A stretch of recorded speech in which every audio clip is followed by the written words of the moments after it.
Hello guys! హైదరాబాద్‌లో షాపింగ్‌కి అట్లా వెళ్ళినప్పుడు రోడ్డు పైన ఖచ్చితంగా ఈ పల్లి చెట్టు అయితే కనిపిస్తా ఉంటది. సో, వాళ్ళు టీ కప్ సైజ్‌లో వేసిస్తారు. రూ. 30, రూ. 40 అంటారు కదా!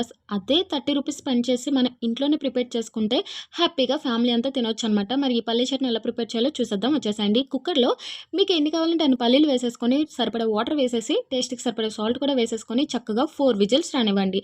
సో, 4 విజిల్స్ వచ్చిన తర్వాత చూడండి పల్లీలయితే చక్కగా ఉడికిపోయినాయి. వీటిని ఇప్పుడు డ్రైన్ ఔట్ చేసేసి ఒక బౌల్‌లో వేసేసుకుందాం. సో, దీంట్లోనికి టేస్ట్ కోసం సరిపడా సాల్ట్, సరిపడా కారం వేసేసుకొని, చిన్నగా కట్ చేసుకున్న మిర్చీలు, చిన్నగా తరుక్కున్న ఉల్లిపాయలు, అట్లనే చిన్నగా తురుముకున్న క్యారెట్ కూడా వేసేసుకొని, కాస్త కట్ చేసుకున్న కొత్తిమీర, అట్లనే టేస్ట్ కోసం అరచక్క నిమ్మరసం కూడా వేసేసుకొని, వీటన్నింటిని చక్కగా మిక్స్ చేసేసుకొని టేస్ట్ చేస్తే ఉంటది. నాకు చెప్తుంటేనే నోట్లో వాటర్ వస్తుందనమాట. అంత టేస్టీగా ఉంటది. మరి మీరు కూడా ఒకసారి ఇంట్లో ట్రై చేసి టేస్ట్ ఎట్లా వచ్చిందో కామెంట్ సెక్షన్‌లో కామెంట్ చేసేసేయండి. Thank you for watching. Please do like, share and subscribe to our channel Janu singers vlogs.